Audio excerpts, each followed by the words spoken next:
नमस्कार भावी अधिकाऱ्यांनो. मी प्रफुल्ल कुमार उमेद आयएसच्या या ऑनलाईन प्लॅटफॉर्मवर तुम्हा सर्वांचं पुन्हा एकदा मनापासून स्वागत करतो. कालपासून आपल्या सगळ्यांमध्ये एक धडधडी दिसते, ती म्हणजे परीक्षेची डेट जाहीर झालेली आहे. डिपार्टमेंटल सीडीपीओच्या संदर्भानं जी मंडळी आतापर्यंत वेगवेगळ्या माध्यमातून तयारी करत होती, त्यांच्यामध्ये कुठेतरी एक भीतीचं वातावरण तयार झालेलं आहे. एक पॅनिकपणा आपल्याला दिसतो. मात्र पॅनिक होण्याचं कुठलंही काही कारण नाही, ही बाब या ठिकाणी लक्षात घ्या. ही परीक्षेसारखी परीक्षा आहे. त्यासाठी महाराष्ट्र लोकसेवा आयोगानं अगोदरच आपल्याला जाहिरातीच्या अगोदर परीक्षा योजना आणि अभ्यासक्रम दिलेला होता आणि जाहिरातीनंतर एक बऱ्यापैकी वेळ आपल्याला त्या ठिकाणी दिलेला होता, ही बाब या ठिकाणी लक्षात घ्या. त्यामुळे ज्या ज्या मंडळींनी व्यवस्थितरित्या तयारी केली किंवा तयारीच्या दरम्यान कुठेही काही कशीही अडचण असेल, तरी तुम्ही परीक्षेपर्यंत माझ्याशी संवाद साधू शकता, ही बाब या ठिकाणी सांगण्यासाठी पहिल्यांदा मी तुम्हाला हे नोटीस करून देतो. त्यानंतर आता ह्या डिपार्टमेंटल परीक्षेचा पॅटर्न कशा पद्धतीचा आहे, टाइम कशा पद्धतीचा आहे आणि ही परीक्षा मुंबईमध्ये होणार आहे, ऑनलाईन होणार आहे. या परीक्षेला सामोरं जात असताना आपण कुठली काळजी घेणं अपेक्षित आहे, कारण आपण बऱ्याचशा गॅप नंतर आता परीक्षेचा कुठेतरी अभ्यास केलेला आहे आणि पहिल्यांदा परीक्षा देतोय नव्या पॅटर्न मध्ये. आणि आपण ज्यावेळेस महाराष्ट्र शासनामध्ये दाखल झालो त्यावेळेस प्रश्नपत्रिकांचं स्वरूप आणि त्यावेळेसचा अभ्यासक्रम आणि त्यावेळेसची कॉम्पिटिशन ही वेगळी होती. मात्र आता एआयचं युग आहे, इंटरनेटचं युग आहे आणि एका नव्या पिढीमध्ये आपल्याला ही परीक्षा द्यायची आहे. तर निश्चितपणे या सगळ्या संदर्भानं आपण परीक्षेची तयारी करत असताना म्हणजे आता उर्वरित दिवसामध्ये कोणती काळजी घेणं अपेक्षित आहे, सोबतच आपल्याला आपलं कुटुंबाची जबाबदारी तर आहेच आणि शासनाच्या ज्या पदावर आपण कार्यरत आहोत त्या पदाची जबाबदारी सुद्धा आपल्याला बऱ्यापैकी मंडळींना सांभाळत सांभाळत आपल्याला ह्या परीक्षेची व्यवस्थितरित्या तयारी करायची आहे. मात्र जर तुम्ही पॉझिटिव्ह राहत असाल, जर पॉझिटिव्ह राहत असाल तर कारण मी तुमच्या भेटीला युट्यूबच्या माध्यमातून रोजच येणार आहो, ही बाब लक्षात घ्या. तुमच्या परीक्षेच्या दिवसापर्यंत रोज वेगवेगळे सेशन्स घेऊन तुमच्या परीक्षेची तयारी अधिक सुलभ, अधिक सुकर आणि परीक्षाभिमुख झाली पाहिजे आणि तुमचा कॉन्फिडन्स बूस्ट झाला पाहिजे आणि तुम्हाला एक आधार त्यामध्ये मिळाला पाहिजे आणि तुमच्या ज्या काही चुका तुमच्याकडून होतात, जो काही माझ्या पाठीशी असलेला अनुभव आहे त्या अनुभवाच्या आधारे तुमच्या चुका कमी झाल्या पाहिजे. या सगळ्या संदर्भानं रोज आपण या ठिकाणी या उमेद आयएसच्या प्लॅटफॉर्मवर डिपार्टमेंटल सीडीपीओच्या संदर्भानं सातत्यानं भेटणार आहोत, ही बाब या ठिकाणी लक्षात घ्या. आणि सोबतच दिवसभरामध्ये अभ्यास करत असताना कोणालाही कुठलीही काही अडचण गेली तरी निसंकोचपणे आपल्या या 2 नंबरवर, जे डिस्क्रिप्शन बॉक्समध्ये आपल्या उमेद अकॅडमीचे 2 नंबर दिलेले आहेत, त्यापैकी कुठेही संपर्क करा आणि आपले जे काही प्रश्न आहेत ते प्रश्न निश्चितपणे क्लिअर करून घ्या. कारण 258 पदाच्या संदर्भामध्ये महाराष्ट्र लोकसेवा आयोगाने, महाराष्ट्र शासनाने जी संधी आपल्याला दिली त्या संधीचं सोनं आपल्याला करता येतं.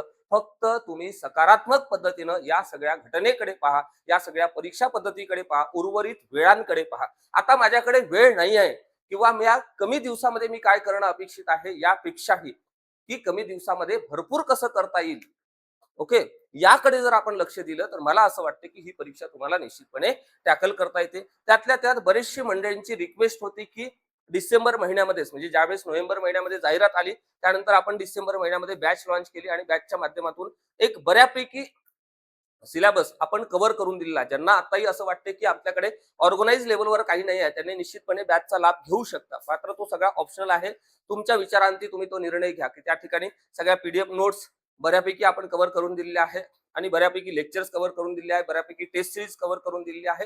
त्यामुळे निश्चितपणे तुमच्याकडे जे काही मटेरियल किंवा जी स्ट्रॅटेजी किंवा जो अभ्यासक्रमानुसार जे साहित्य आपल्या ज्यांच्याकडे अवेलेबल नाही आहे किंवा उपलब्ध नाही आहे, अशा सगळ्या मंडळींसाठी त्या बॅचचा निश्चितपणे फायदा होणार आहे, यात कुठेही काही दुमत नाही. मात्र काही मंडळींनी वेगवेगळ्या इन्स्टिट्यूटच्या बॅच घेतलेल्या असतील किंवा वेगवेगळ्या मार्गदर्शकाच्या हाताखालून आपली तयारी सुरू केलेली असेल तरी निसंकोचपणे राहा. त्या ठिकाणी राहून तुम्ही ह्या सगळ्या परीक्षेला पुढे जाऊ शकता. मात्र तरीही आपण इथून पुढचे सर्व दिवस म्हणजे परीक्षेपर्यंतच्या दिवसापर्यंत आपण सोबत राहणार आहोत आणि परीक्षा झाल्यानंतर मुलाखतीच्या टप्प्यावर सुद्धा मी तुमच्या सोबत आहे, ही बाब या ठिकाणी लक्षात घ्या. मुलाखतीची तयारी सुद्धा आपण परीक्षेनंतर डे 1 पासून करून घेणार आहोत. जशी परीक्षा संपली लगेच आपण मुलाखतीकडे शिफ्ट होऊ, कारण 50 गुणांची मुलाखत आहे. त्या ठिकाणी खूप चांगली तयारी आपल्याला करावी लागणार आहे, ही बाब लक्षात घ्या. कारण ज्या पदावर आपण सिलेक्ट झालो किंवा शासनामध्ये आता आहोत त्या पदाला मुलाखत नव्हती. ती गॅझेटेडचं पद नव्हतं, नॉन गॅझेटेड कॅडरमध्ये आपण असल्यामुळे आपल्याला मुलाखत नव्हती. मात्र हे पद डिपार्टमेंटल सीडीपीओ म्हणजे जिल्हा महिला व बाल विकास अधिकारी राजपत्रित गट हे पद राजपत्रित असल्यामुळे, गॅजेटेड असल्यामुळे आपल्याला इथं मुलाखतीला सामोरं जावं लागतं. ती सुद्धा तयारी मी तुमच्याकडून व्यवस्थितरित्या करून घेणार आहोत. त्याबद्दल तुम्ही निसंकोच राहा. आता आपण स्टेप बाय स्टेप पॅटर्न काय आहे, टाइम लिमिट काय आहे, आपण कोणती काळजी घेणं अपेक्षित आहे, या सगळ्या बाबी व्यवस्थितपणे समजून घेऊ.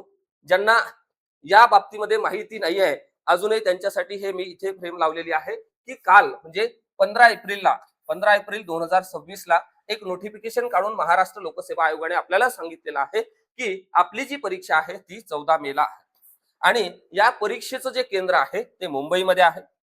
परीक्षा 14 मे ला आहे म्हणजे 13 मे ला आपण मुंबईमध्ये असलंच पाहिजे. ओके. आणि जे आपले दोन पेपर आहे, पेपर 1 आणि पेपर 2, पेपर क्रमांक 1 जो आहे त्यासाठी वेळ दिलेला आहे दुपारी 2 ते 3. हा जो 60 मिनिटांचा कालावधी आहे, हा 60 मिनिटांचा कालावधी खूप महत्वाचा आहे. कारण एवढे सगळे जे विषय आहे, घटक आहे, उपघटक आहे, त्या सगळ्या घटक उपघटकांना, विषयांना आपल्याला 1 तासाच्या आतच न्याय द्यायचा आहे. ही बाब लक्षात घ्या. आणि तो 1 तासात टॅकल करण्यासाठी आपल्याकडे असलेलं कंटेंट आणि त्या कंटेंटवरची जी काही पकड आहे, खूप सारं करण्याच्या नादामध्ये आपण काय करतो की परफेक्शन कडे लक्ष देत नाही, रिव्हिजन कडे लक्ष देत नाही. मात्र उर्वरित दिवसामध्ये भरपूर साऱ्या रिव्हिजन आपल्याला कशा करता येईल किंवा ज्या काही चुका आपल्या होत आहेत त्या चुका कशा करेक्ट करता येईल याकडे आपलं लक्ष असलं पाहिजे आणि सकारात्मक अशा पद्धतीनं आपण तयारीमध्ये जुळून राहिलं पाहिजे. ही बाब लक्षात घ्या. सेकंड, पेपर 2 जो आहे, हा पेपर क्रमांक 2 आपल्याला त्याच दिवशी म्हणजे 14 तारखेलाच आपल्याला पेपर 2 सुद्धा सोडवायचा आहे आणि त्यासाठी दिलेली वेळ आहे सायंकाळी 5 ते 6. सायंकाळची वेळ आहे 5 ते 6 म्हणजे 6 वाजता तुम्हाला हा कॉन्फिडन्स आला पाहिजे त्या ठिकाणी की मी आता मुलाखतीची तयारी या ठिकाणी बिनधास्तपणे करायला कुठेही काही हरकत नाही, माझा पेपर चांगला गेलेला आहे. आता तत्पूर्वी उर्वरित दिवसामध्ये आपल्याला कशा पद्धतीची तयारी करायची आहे, तर आपल्याला माइंडसेट मध्ये हे लक्षात घेणं गरजेचं आहे की पूर्व परीक्षेचा म्हणजे जो पेपर 1 आहे त्या पेपर 1 साठी आपल्याला सिलेबस काय दिलेला आहे, पेपर 2 साठी सिलेबस काय दिलेला आहे, पेपर 1 च्या काही आपल्याकडे शॉर्ट नोट्स आहे का, पेपर 2 च्या काही शॉर्ट नोट्स आहे का, तिथे तयारी करत असताना आपल्यामध्ये कोणकोणत्या घटकाच्या संबंधामध्ये, विषयाच्या संबंधामध्ये आपली पकड होती, या सगळ्या बाबतीला आपण मजबूत करणं अपेक्षित आहे. आणि सोबतच 60च मिनिटांमध्ये हा पेपर आपल्याला सोडवायचा आहे, ही बाब या ठिकाणी लक्षात घ्या. आता त्यानंतर अभ्यासक्रम, निवड प्रक्रिया आणि तपशील आयोगाच्या संकेतस्थळावर प्रसिद्ध केल्याप्रमाणे असं आपल्याला आयोगाने सांगितलेलं आहे की आयोगानं या सगळ्या संदर्भामध्ये सिलेबस सुद्धा दिलेला आहे. ही बाब लक्षात घ्या. त्याचा व्हिडिओ सुद्धा मी घेतलेला आहे. आपल्या युट्यूब चॅनलवर तुम्ही सर्च करा, CDPO चे भरपूर सारे व्हिडिओ आहेत. म्हणजे त्या व्हिडिओतून सुद्धा तुमचे बरेचसे प्रश्न क्लिअर होणार आहे आणि उर्वरित दिवसामध्ये सुद्धा मी दररोज तुमच्यासाठी व्हिडिओच्या माध्यमातून हे सगळं परीक्षाभिमुख नॉलेज घेऊन येणार आहे आणि तुमचे कसे 2-2, 4-4 मार्क वाढवता येते यासाठी मी सातत्यानं प्रयत्न करणार आहे. ही बाब लक्षात घ्या. म्हणजे पेड बॅच मध्ये सुद्धा रेग्युलर आपले लेक्चर्स होणार आहे आणि युट्यूबवर सुद्धा आपले सत्र होणार आहे. ही बाब या ठिकाणी लक्षात घ्या. ओके. मात्र युट्यूबवर सगळं घेत असताना मला कुठेतरी मर्यादा येते, ही सुद्धा बाब तुम्ही समजून घ्या. संगणक प्रणालीवर आधारित परीक्षेचे निश्चित ठिकाण व आवश्यक असल्यास इतर स्वतंत्रपणे अवगत करून देण्यात येईल असं सुद्धा आपल्याला या ठिकाणी सांगितलेलं आहे. म्हणजे आज रोजीपर्यंत 14 तारखेला म्हणजे 14 मे 2026 ला पेपर होणार आहे. तो पेपर मुंबईमध्ये होणार आहे आणि सर्वात महत्वाची बाब म्हणजे हा जो पेपर आहे हा पेपर संगणक आधारित असणार आहे. संगणक आधारित म्हणजे काय, तर CBT होणार आहे. संगणक आधारित म्हणजे CBT होणार आहे, कम्प्युटर बेस हा पेपर होणार आहे. ही बाब या ठिकाणी लक्षात घ्या. ओके.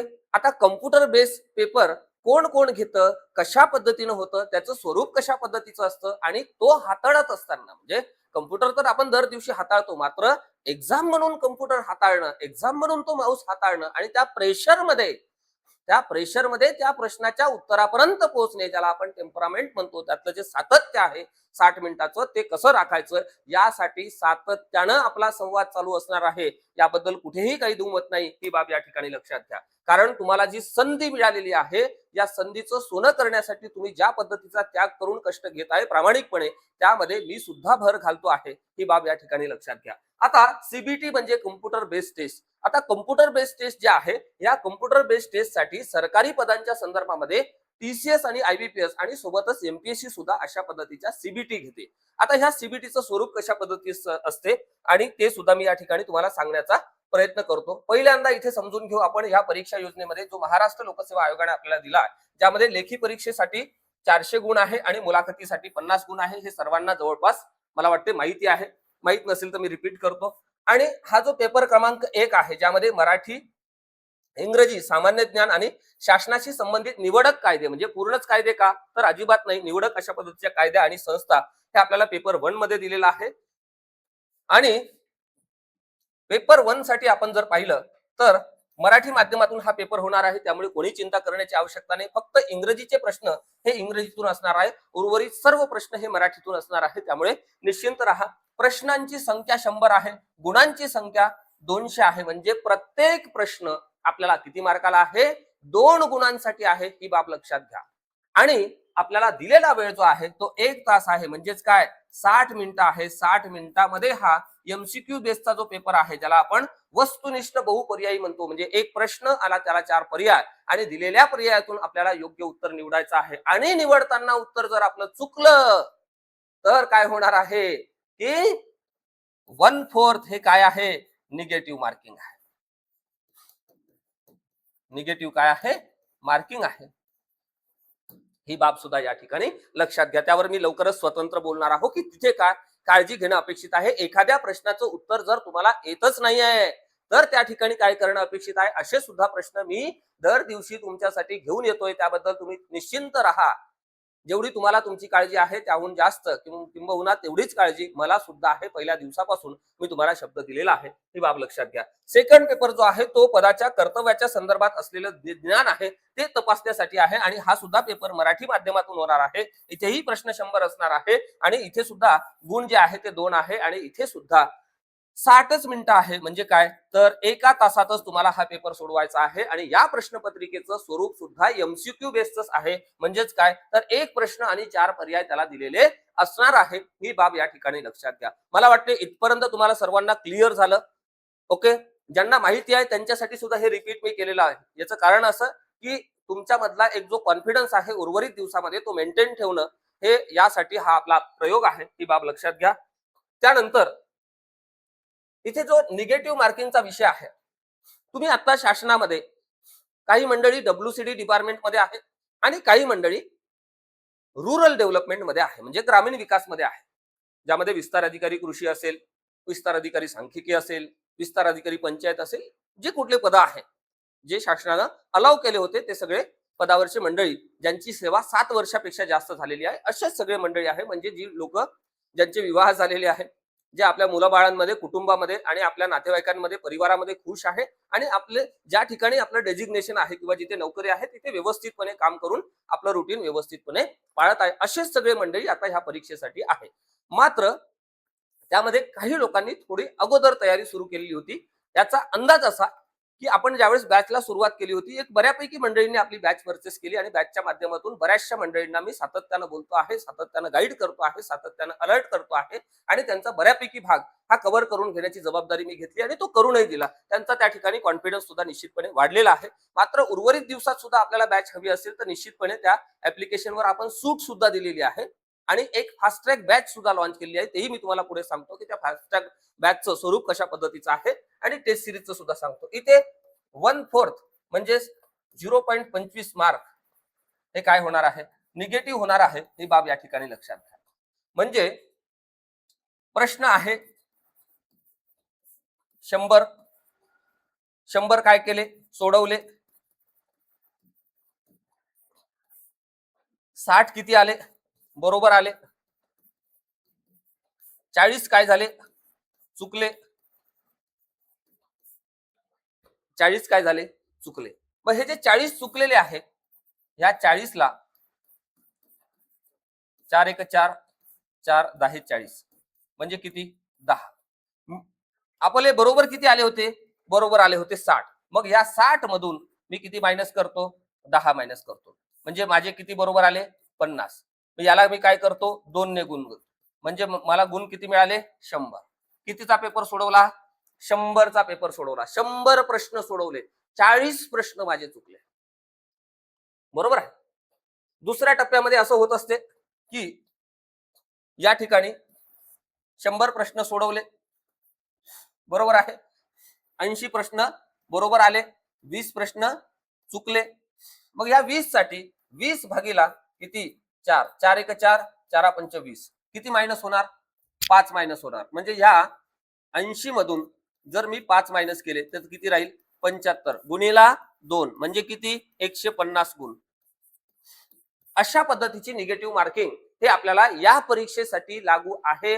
म्हणून जर एखाद्या प्रश्नाचं उत्तर आपल्याला काहीही माहित नाही आहे तर त्या केसमध्ये कशा पद्धतीनं गेस करणं अपेक्षित आहे, अननोन प्रश्नाच्या बाबतीमध्ये आपण कशा पद्धतीनं त्या ठिकाणी टॅकल करणं अपेक्षित आहे, ज्यामध्ये करंट अफेअर्स असेल, एखादा इतिहासाचा प्रश्न असेल, एखादा ग्रामरवरचा अपवादात्मक प्रश्न असेल किंवा एखादा शब्दसंग्रहावरचा प्रश्न असेल जो की हार्ड कॅटेगरीचा आहे, कठीण दर्जाचा आहे, त्याला आपण ब्लँक सोडलं पाहिजे. म्हणजेच काय तर ब्लँक सोडणे म्हणजे काय, त्याला न सोडवणे, कोणते प्रश्न सोडवायचे नाही हे सुद्धा आपण या सत्रामध्ये चर्चा करणार आहोत. ही बाब या ठिकाणी लक्षात घ्या. जी मंडळी नवीन असतील त्यांनी आपल्या ह्या युट्यूब चॅनलला सबस्क्राईब करून ठेवा, म्हणजे तुम्हाला डे टू डे ह्या सगळ्या अपडेट येत राहतील. आता ऑनलाईन परीक्षा असल्यामुळे ही जी परीक्षा आहे ही सीबीटी आहे, कम्प्युटर बेस्ड परीक्षा असल्यामुळे या कम्प्युटर बेस्ड परीक्षेमध्ये कोणती काळजी घेणं अपेक्षित आहे यावर आता मी तुम्हाला काही टिप्स सांगणार आहे. नंबर 1, पहिली गोष्ट आहे की तांत्रिक तयारी, टेक्निकल तयारी. म्हणजे काय तर तुमचा कम्प्युटर, तुमचा जो माऊस आहे तो व्यवस्थित आहे का, तो चालतो आहे का, ज्या पासवर्ड टाकून तुम्हाला ते ओपन करायला सांगितलं ते ओपन झालं का, त्यावर आलेलं छायाचित्र म्हणजे फोटो तुमचाच आहे का, नाव तुमचंच आहे का, हे एकदा तपासून पाहणे आणि त्या बाबतीमध्ये काही कुठे एरर असेल तर संबंधितांना, जे परीक्षा कंडक्ट करणारी मंडळी आहे, इन्व्हिजिलेटर आहे, त्यांना लगेच इन्फॉर्म करणे आणि आपली तांत्रिक तयारी व्यवस्थितरित्या करून घेणे. सोबतच तांत्रिक तयारीमध्ये परीक्षेला जात असताना आपल्याकडे आपली ट्रान्सपरंट अशा पद्धतीची पाण्याची बॉटल आणि आय कार्ड, त्या आय कार्डच्या झेरॉक्सच्या प्रती आणि सोबतच आपली जी आयडेंटिटी आहे त्याची एक झेरॉक्स प्रत आणि ती ओरिजिनल, आणि एक सोबत कच्च्या कामासाठी एक आपल्याला साधा पेन सुद्धा सोबत त्या ठिकाणी ठेवता येणार आहे. अशा पद्धतीची संपूर्ण तांत्रिक तयारी आपण आतापासूनच करायला पाहिजे. ही बाब या ठिकाणी लक्षात घ्या. म्हणजे तुमची मुंबईची एक बॅग आज रोजी तुम्ही सेपरेट करून ठेवा. ओके. सेकंड नंबर, परीक्षा सुरू करण्यापूर्वी सर्व इन्स्ट्रक्शन नीट वाचा. म्हणजे त्या ठिकाणी ज्या काही इन्स्ट्रक्शन दिलेले आहे अगोदर आपल्याला ते सगळं पॅनल ओपन होतं आणि पॅनल ओपन झाल्यानंतर आपल्याला उमेदवारांसाठी ज्या काही सर्वसाधारण सूचना दिलेल्या आहेत, ज्यामध्ये प्रश्न व्यवस्थितरित्या टिक झाला का, टिक झाला तर तो कोणत्या कलर मध्ये येणार आहे आणि टिक झाला नाही तर तो कोणत्या कलर मध्ये येणार आहे, हे सगळं त्या ठिकाणी इन्स्ट्रक्शन दिलेलं असतं. आणि सोबतच या सगळ्या इन्स्ट्रक्शन सोबत तुमचा प्रत्येक प्रश्न तुम्हाला काय करावा लागतो, सबमिट करावा लागतो. तुम्ही उत्तर टिक केल्यानंतर तो सबमिट करावा लागतो. जर सबमिट झाला नाही तर तो उत्तरामध्ये ग्राह्य धरल्या जात नाही. ही बाब या ठिकाणी लक्षात घ्या. म्हणजे त्या सगळ्या बाबी व्यवस्थितरित्या नोट करून घ्या. मी डे टू डे तर तुम्हाला सांगतच राहतो. माझं कामच आहे की परीक्षेपर्यंत तुम्हाला या सगळ्या बाबतीमध्ये अलर्ट करणे, अटेंटिव्ह करणं आणि तुमचे मार्क्स वाढवणं, तुमचा चुका कमी कशा होतील याकडे लक्ष घालणं. त्यानंतर टाइम मॅनेजमेंट. म्हणजेच काय तर हा जो पेपर आहे हा प्रॉपर 60 मिनिटाचा पेपर आहे. 60 मिनिटाचा पेपर असल्यामुळे आपण इकडे तिकडे बघू शकत नाही, त्या ठिकाणी विचारही करू शकत नाही आणि हे सगळं जे प्रिमाइसेस आहे पूर्ण सीसीटीव्ही कॅमेऱ्यामध्ये असते. आपल्या आजूबाजूच्या लोकांना त्यांनी काही विचारलं तरी सांगू नका आणि त्यांना बोलू सुद्धा नका. आपल्या शेजारचा जो कोण आहे, या साईडचा असू द्या, या साईडचा असू द्या, आपल्या मागे कोणी असेल, आपल्या पाठीच्या पुढे कोणी असेल, या सर्वांना तुम्हाला बोलण्याचा त्या ठिकाणी कुठेही अधिकार नाही. त्यांची जबाबदारी आहे, इन्व्हिजिलेटरला ते सांगतील आणि त्यांच्या समस्या पूर्ण करून घेतील. कारण या ठिकाणी स्पर्धा परीक्षा आहे आणि स्पर्धा परीक्षेमध्ये आपण आपल्या अभ्यासावर कॉन्सन्ट्रेट करणं, आपल्या परीक्षेवर कॉन्सन्ट्रेट करणं, आपल्या तयारीवर कॉन्सन्ट्रेट करणं आणि आपले मार्क कसे वाढतील या सगळ्या संदर्भानं सातत्यानं मेहनत करणं, काम करणं अपेक्षित आहे. त्यामुळे या बाबीकडे तुम्ही लक्षात घ्या की 60 मिनिटाचा आपल्याला वेळ आहे. 1 मिनिट सुद्धा, एक एक सेकंद आपला त्या ठिकाणी महत्वाचा आहे. एक एक सेकंद ठरवणार आहे की आपण मुलाखतीला असणार आहे, की आपण राज्यामध्ये चांगल्या क्रमांकाने निवडून येणार, म्हणजे आपली निवड होणार आहे, की आपण त्याच्या बाहेर पडणार आहे. हे तो वेळ ठरवणार आहे. त्यामुळे वेळेच्या बाबतीमध्ये थोडं सिरियस राहा. त्यानंतर कठीण प्रश्नांवर जास्त वेळ घालू नका. म्हणजे कधी कधी काय विचारते की करंट अफेअर्स मध्ये कुठला तरी एखादा प्रश्न येतो विनाकारणचा, ज्याचा आपला काही अभ्यासाशी संबंध नसतो आणि विनाकारण आपण अभ्यास करत बसतो. त्याचं उत्तर अमेरिकाच असेल, नाही इराणच आहे, असं इस्रायलच करू शकते. एवढं काही डोकं तुम्ही लावू नका आणि असा एखाद दुसरा प्रश्न आला तर थेट सोडून द्या, लगेच दुसऱ्या प्रश्नावर या आणि त्या प्रश्नाला टॅकल करण्यासाठी पूर्ण एनर्जी त्या ठिकाणी लावा. ज्या विषयाच्या संदर्भामध्ये आपली तयारी व्यवस्थित आहे, जो विषय आपल्याला सोपा जातो दिलेल्या अभ्यासक्रमातून, तो अजून मजबूत कसा करता येईल त्यासाठी वेळ द्या आणि तेवढे प्रश्न खूप ऍक्युरेटली सोडवा. म्हणजेच काय तर अॅक्युरेसी मेंटेन ठेवणं अपेक्षित आहे आणि सोबतच स्पीड तर पहिल्या प्रश्नापासून भयंकर पकडावी लागते, ही बाब या ठिकाणी लक्षात घ्यायचं. कारण काय, मिनिट 60 आहे आणि धड धड धड धड वेळ निघून जातो आणि मग बरेचसे लोक असे होतील की तुम्ही हा व्हिडिओ मला पेपर झाल्यानंतर एकदा मला रिपोस्ट करून पाठवा की सर तुम्ही हे सगळं सांगितलं होतं आणि आमची तशीच फजिती झाली की आमच्या सोबतचे जे काही बरेचसे मंडळी होते त्यांना वेळच पुरला नाही. आणि सर्वात मोठी बोंब जर स्पर्धा परीक्षेमध्ये काही असेल तर वेळ पुरत नाही. वेळ कोणाला पुरत नाही? ज्यांची तयारी व्यवस्थित नसते, ज्यांची रिव्हिजन व्यवस्थित नसते, ज्यांची मल्टिपल वेळेस रिव्हिजन होत नाही, फॅक्ट्सवर कमांड नसतात, संकल्पना क्लिअर नसतात, वेळ अभ्यासासाठी आपण जास्त देत नाही आणि मग त्या ठिकाणी आपली धांदल उडते. असं होऊ नये म्हणून या सगळ्या सूचना मी तुमच्यासाठी घेऊन आलोय. सर्व प्रश्न अटेम्प्ट केले का ते तपासा. म्हणजे तुम्ही जे काही प्रश्न अटेम्प्ट केले ते सबमिट केले का, जे करेक्ट उत्तर तुम्ही टिक केलं ते सबमिट तुमच्याकडून झालं का, ह्या सगळ्या बाबींकडून तुम्ही व्यवस्थितरित्या लक्षात घेणं गरजेचं आहे. कमीत कमी 2 टाइम्स तुमचा पेपर हा त्या ठिकाणी वाचून झालाच पाहिजे, तर आणि तरच तुम्हाला खूप चांगले मार्क त्या ठिकाणी येतील, ही बाब लक्षात घ्या. उत्तरांची एकदा पुन्हा पाहणी करणे म्हणजे रिव्ह्यू करता येते. म्हणजे तुम्ही जे काही उत्तर दिलेलं आहे, कधी कधी काय होते की आपण कन्फ्युज असतो, उत्तर टिक करून देतो आणि परीक्षा कंप्लीट होण्यापूर्वी म्हणजे परीक्षा पूर्णतः सबमिट होण्याच्या अगोदरपर्यंत म्हणजे 60 मिनिटं होण्या अगोदरपर्यंत आपल्याला उत्तर बदलता येते. मग त्या रिव्ह्यू मध्ये जाऊन आपल्याला उत्तर त्या ठिकाणी चेंज करता येतं. तर मग ते जर करता येत असेल तर निश्चितपणे तिथे आपण करून पाहिलं पाहिजे, ही बाब लक्षात घ्या. शेवटी सबमिट बटन क्लिक करा. म्हणजे जे उत्तर तुम्हाला परफेक्ट वाटते त्यानंतर तुम्ही त्या ठिकाणी उत्तराचं हे जे बटन आहे सबमिट बटन क्लिक करणं अपेक्षित आहे. ओके, आता ही जी आहे ही आपली डिपार्टमेंटल सीडीपीओ ची बॅच आहे. ही नोव्हेंबर पासून म्हणजे ज्या दिवशी जाहिरात आली त्या काही दिवसामध्ये आपल्या बऱ्याचशा मंडळींचं मत होतं की सर आपली तयारी तुम्ही चांगल्या पद्धतीने करून घ्या. यामध्ये आपण पेपर 2 चा एक जवळपास 90% भाग त्या ठिकाणी कव्हर केलेला आहे आणि पेपर 1 चा सुद्धा जवळपास 85 ते 90% भाग हा या ठिकाणी कव्हर करून दिलेला आहे. ज्या बेसिसवर तुम्ही मुलाखतीला पात्र होता आणि तेवढ्याच कंटेंटच्या आधारे तुम्ही परीक्षा पास करू शकता, पद मिळवू शकता, एवढं सगळं कंटेंट आज रोजीपर्यंत ऍड आहे आणि परीक्षेपर्यंत दर दिवशी 2-2, 3-3 तास आपण एक्स्ट्रा लेक्चर घेऊन त्या ठिकाणी तुम्हाला कव्हर करून देणार आहोत, ही बाब या ठिकाणी लक्षात घ्या. अजूनही ज्यांना असं वाटते की आमची धांदल उडालेली आहे, आमच्याकडे पुस्तकांचा संच नाही आहे, पेपर 1 चं मटेरियल नाही, पेपर 2 चं मटेरियल नाही, त्यांनी निश्चितपणे ही पटकन बॅच घेऊन टाका आणि तयारीला लागा. ओके, चला या बॅच मध्ये आपण जर पाहिलं तर सगळे तुम्हाला व्हिडिओ लेक्चर्स मिळणार आहे. हे जे व्हिडिओ लेक्चर्स आहे हे व्हिडिओ लेक्चर्स तुम्हाला मल्टिपल वेळा पाहता येते. म्हणजे किती वेळा पाहता येते, ह्या ज्या पीडीएफ आहे त्या तुम्हाला त्या ठिकाणी नोट स्वरूपामध्ये मिळणार आहे. म्हणजे तुम्ही याच्या प्रिंट काढून भरपूर सारा सराव करू शकता आणि सोबतच इथे सराव पेपर सुद्धा आपण घेतलेले आहे, ही बाब लक्षात घ्या. आणि या बॅच मध्ये तुम्हाला लवकरच मी मुलाखतीची तयारी सुद्धा करून घेणार आहे. जसा पेपर झाला आपण दुसऱ्या दिवशी आराम करू आणि लगेच तिसऱ्या दिवशी पासून डायरी पेन घेऊन आपलं प्रोफाईल काढू आणि लगेच मुलाखतीच्या तयारीला लागू, ही बाब या ठिकाणी लक्षात घ्या. ज्यांना ज्यांना असं वाटते की आमच्याकडे पेपर 1 चं मटेरियल नाही, पेपर 2 चं मटेरियल नाही आणि एक ज्याला दिशा म्हणतो आपण, आता काय करायचं, जर थोड्या वेळानंतर हाच प्रश्न पडत असेल तर निश्चितपणे ह्या बॅचचा पार्ट व्हा आणि बॅच मध्ये सर्व कॉम्प्रेहेन्सिव्ह व्यवस्थितपणे एकत्रितपणे त्या ठिकाणी दिलेलं आहे, ही बाब लक्षात घ्या. आणि तुमचे जे काही प्रश्न असतील तर या प्रश्नाच्या संदर्भामध्ये 76 20 76 37 21 70 38 37